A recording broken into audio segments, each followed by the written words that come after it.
Bonjour à toutes et à tous. Alors aujourd'hui, qu'est-ce qu'on fait? Eh bien, on va aller déballer. Déballer quoi? Un petit colis que j'ai reçu il y a très peu de temps de nos amis. Quadlock. Ça n'a rien à voir, c'est le poste de travail. C'est la petite coque Quadlock pour l'iPhone 12 Pro et un autre petit produit que j'ai pris en même temps. Parce que j'ai vu qu'il l'avait sorti ou qui était en précommande, je crois. Donc j'ai reçu les deux en même temps. Voilà, je voulais pas recevoir l'un avant l'autre. Donc on va ouvrir tout ça. Alors, allume-moi un petit peu la lumière. Voilà le petit colis. Et ce magnifique iPhone 12 qui normalement doit tenir debout. C'est pas le moment que je le casse alors que j'ai pas encore mis la coque. Regardez. Hop là. Regardez, il est vraiment en gris sidéral, il est vraiment top. Ça marque un peu sur le côté, mais bon. On voit un petit peu les traces de doigts, c'est un peu chiant. C'est pas dingue, mais bon, c'est pas grave, ça fait le taf. Bon, on n'est pas là pour tester un iPhone. Donc la petite boîte est ici. Hop. Je vous fais ça à l'arrache. Le téléphone, la caméra à main levée, mais on fera ça bien un peu plus tard. À l'installation. Hop. Bon, qu'est-ce qu'on a là? Ça, je garderai pour plus tard parce que j'aimerais bien. Parce que du coup, pour vendre certains produits et les expédier sur le bon coin, mais c'est bien d'avoir des petits colis comme ça à garder pour pouvoir du coup renvoyer des colis par la poste parce que faut savoir que la poste peut venir récupérer les colis directement dans votre boîte aux lettres et l'envoyer. Donc il suffit que ça rentre dans la boîte aux lettres, donc comme celui-là. C'est hyper pratique. Bon, les postes restent quand même ouvertes, donc on peut quand même se déplacer, mais je trouve ça vraiment pratique. Donc le voilà. La coque iPhone 12. Alors, c'est écrit 6,1 et c'est écrit 12 et pas 12 Pro, tout simplement. Pourquoi? Eh bien parce que l'iPhone 12 et l'iPhone 12 Pro font exactement la même taille. Donc ce qui va changer, c'est cette partie ici, là, où vous avez les trois capteurs, donc qui est un peu plus grosse. Mais les deux sont du 6 pouces 1. Donc c'est pour ça que ça s'appelle iPhone 12. D'ailleurs, c'est marrant parce qu'il vous envoie un mail pour vous expliquer, attention, c'est écrit iPhone 12, mais c'est bien pour l'iPhone 12 Pro, etc. Bon, c'est quand même bien de l'écrire pour les gens qui... Moi, je dirais surtout pour les Américains, parce que vu que c'est... Ils ont un peu de mal des fois. Ils font des procès pour tout et n'importe quoi, donc ils ont pas trop le choix. Alors pour ouvrir, c'est hyper pratique, je trouve, chez Quadlock, c'est qu'il y a ici la petite languette à tirer, et ça ouvre tout seul. Normalement, chez d'autres marques, il y a cette partie ici qu'il faut tirer. Ça même, des fois, on le déchire, etc. Donc c'est un peu chiant quand on veut renvoyer l'article. Alors, donc la garantie, ça on s'en fout de la garantie. On a donc, j'ai l'impression qu'elle a un peu changé. Hein, quand on regarde, j'ai l'impression qu'elle a même beaucoup changé. La sensation là du grip est pas forcément la même que sur l'ancien, je trouve. Et là derrière, ouais, si c'est même plastique, ouais.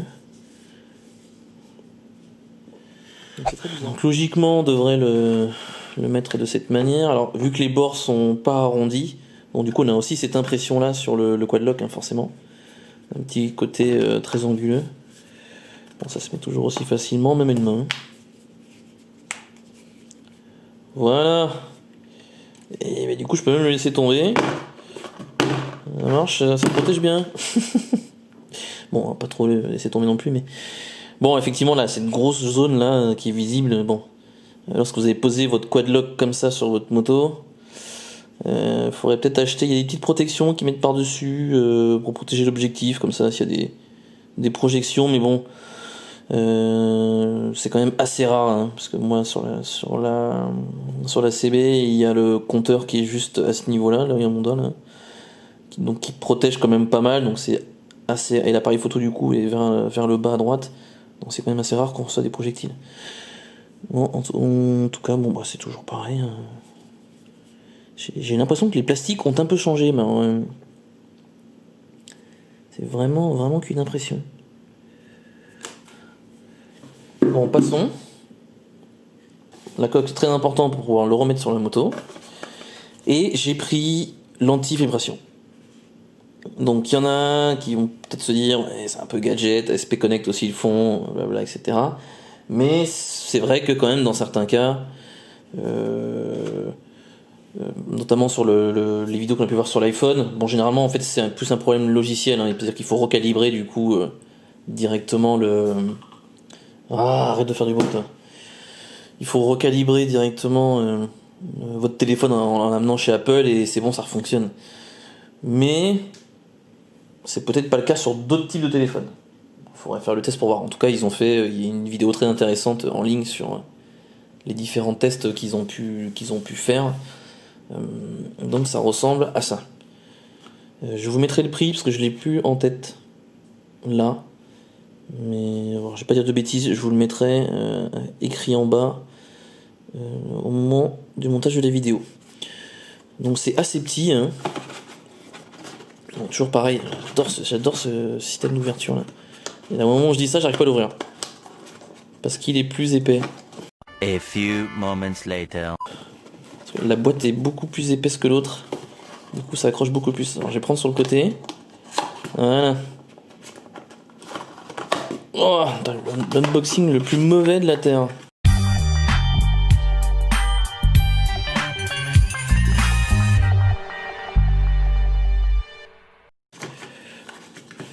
Alors qu'est-ce qu'on a là-dedans?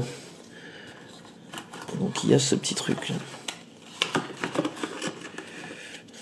Ce que j'aime bien avec Quadlock, c'est qu'ils mettent toujours des clés Allen. Il y en a tout le temps. Et du coup je commence à en avoir au moins 10. Du coup je les mets toujours dans mon blouson qui est juste là.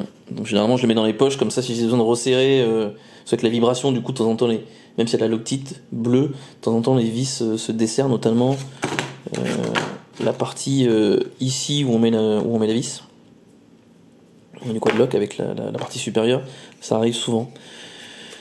Donc là ces petites accroches là, donc là de ce qu'on peut voir c'est que l'on a du coup des parties ici en caoutchouc.